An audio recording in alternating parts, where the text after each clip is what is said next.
তিন জায়গায় প্রয়োজনে মিথ্যা বলা যায়।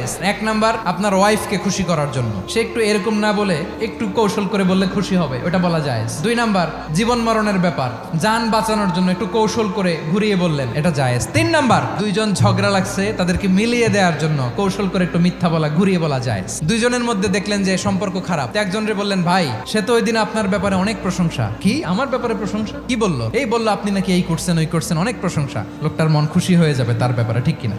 আবার তার সাথে যার ঝগড়া, ওরে যে বলুন, ভাই ওই দিন তো সে আপনার অনেক অ্যাপ্রিসিয়েশন করলো, অনেক, সে তো অবাক, কি রে বলে কি? এই যে দুইজনের ব্যাপারে দুইজনের একটু ভালো ভালো কথা বলে দিচ্ছেন, একদিন দেখবেন রাস্তা দিয়ে হাঁটার সময় একে অপরকে সালাম দিয়ে ফেলছে, সালাম দিয়ে বুকে জড়ায় ধরছে, আছে না নাই?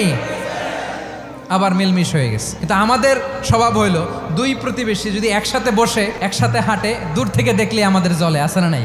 ঘটনা কি? এই দুইটার মধ্যে এত মিল কে? এই দুইটার মধ্যে গিরিঙ্গি লাগানো যায় কিভাবে? আল্লাহর কাছে তওবা করেন, এই মানসিকতার যেন আমরা না হয়, আমরা মিলিয়ে দিব।